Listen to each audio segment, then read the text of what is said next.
অনেক সময় দেখা যায় যে রেস্টুরেন্টে গেলে তারা ভ্লগ করতে মানা করে দেয়।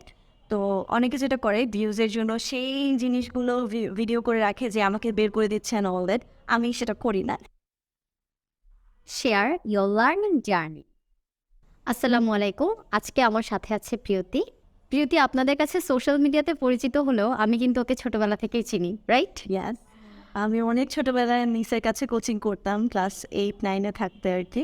তো তখন থেকেই হচ্ছে মিসকে চিনি। এখন তুমি কিসে পড়ছো বলো?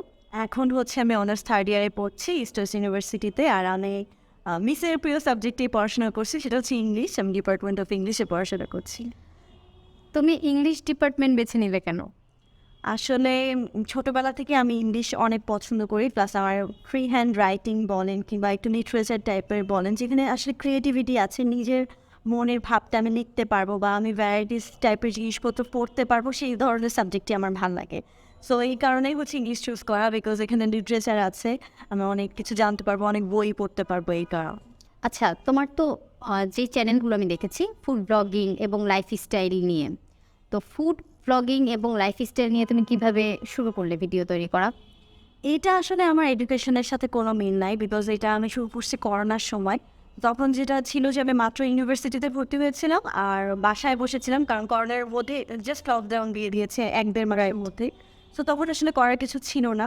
তো আমার বাসায় একটা ক্যামেরা ছিল, সো আমার ফ্রেন্ডরা আমাকে অনেক ইন্সপায়ার করলো যে আন্টি তো অনেক ভালো রান্না করে, সো রান্নার ভিডিও করতে পারিস, যেহেতু তুই এডিট পারিস। তো তখন থেকে হচ্ছে রান্নার ভিডিও স্টার্ট করি। দেন লকডাউন অফ করার পর যেহেতু আমি অনেক ঘুরতে পছন্দ করি, অনেক বাইরে খাই, সো আমি যেখানে খেতে যেতাম সেগুলোর ভিডিও করা শুরু করি, বিকজ এতে করে অনেকেরই উপকার হবে। কারণ একটা জায়গায় যাওয়ার আগে কিন্তু আমরা চিন্তা করি যে একটু দেখে যাই কেমন প্রাইস, কেমন দেখতে।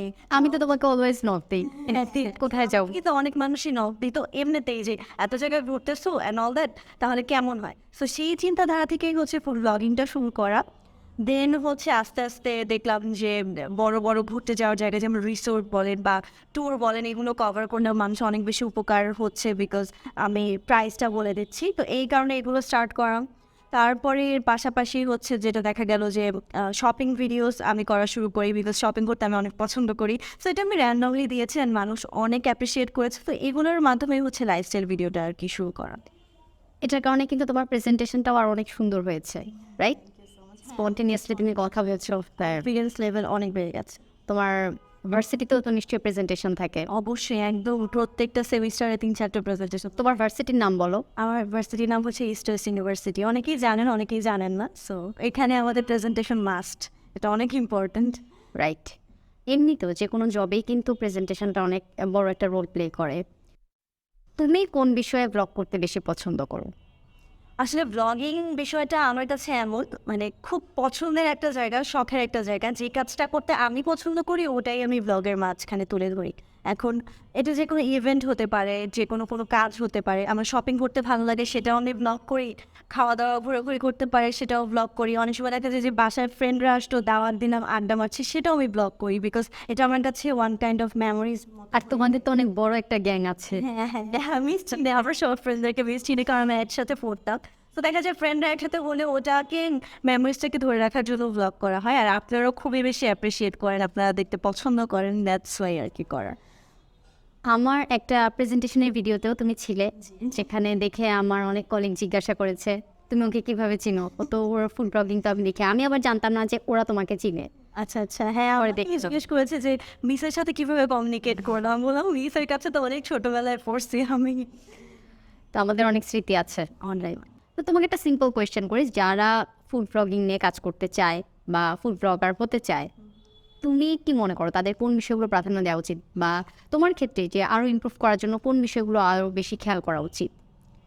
আমার কাছে মনে হয় যে সোশ্যাল মিডিয়াতে কোনো জিনিস ভিউজের জন্য না করে, যে বিষয়টাতে হচ্ছে আপনি প্যাশনেট, সেটা করাই ভালো হবে। যেহেতু আমি আগেই বলেছি যে আমি খাওয়া দাওয়া করতে আর ঘুরতে পছন্দ করতাম, সো আমি আমার পছন্দের কাজটা করতে করতে ইনফরমেশনটা শেয়ার করতাম। সো এতে করে আমার ওই প্রেশারটা কাজ করতো না যে আমার ভিডিও করতেই হবে অ্যান্ড অল দ্যাট। আর এরকম যদি করতে হয় যে ভিউজের জন্য আমরা ভিডিও করি, তখন আসলে আলটিমেটলি ডিসঅ্যাপয়েন্টেড খুবই চান্স আছে। কারণ আমি একটা ভালো জায়গায়, ধরেন রেডিসনে খেতে গেলাম, 10,000 টাকা খরচ করে, আমার ভিউ নাই হতে পারে, কারণ আমাকে কেউ চিনে না।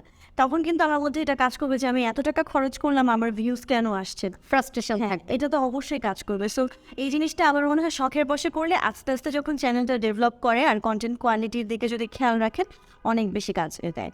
আর আরেকটা জিনিস অনেকের ক্ষেত্রে দেখলাম যে খাবার নিয়ে কাজ করাটা তো সহজ, আমরা দোকানে গেলেই খাবার পাই, সেটা নিয়েই আমরা ব্লগিং শুরু করে দিই।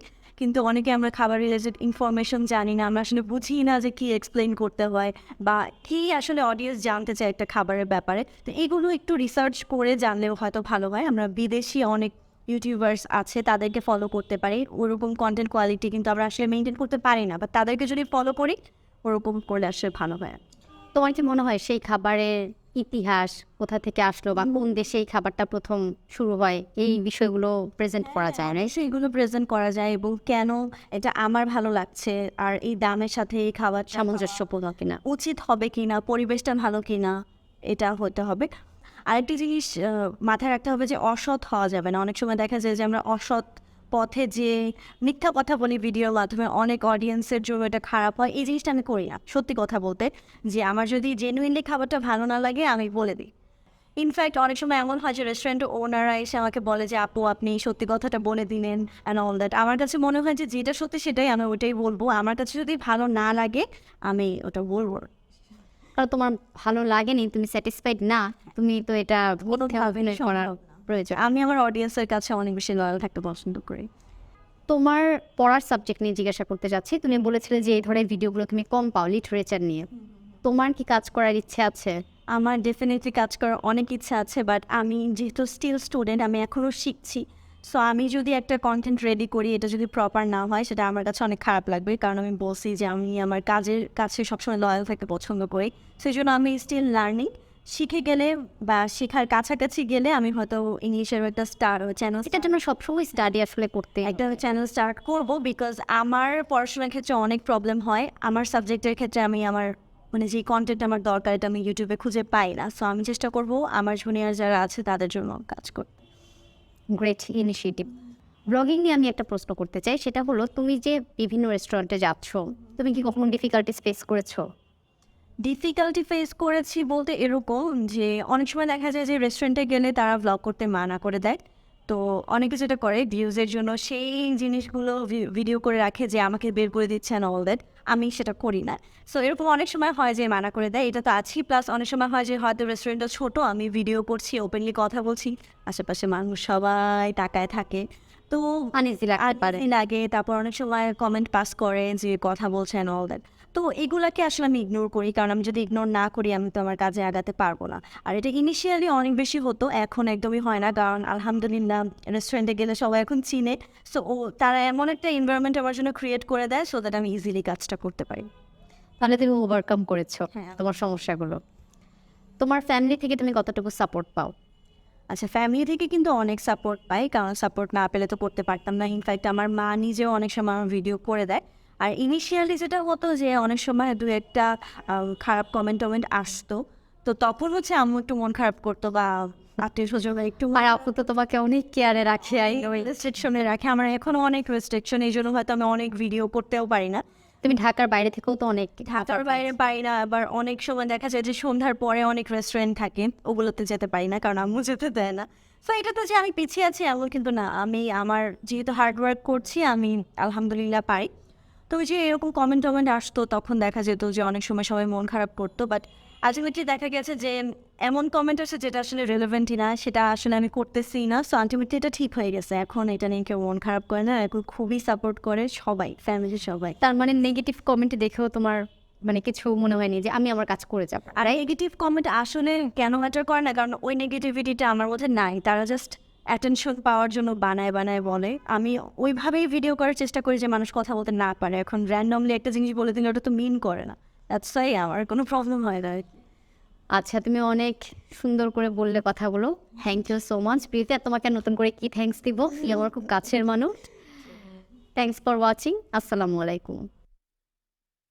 Thanks for watching.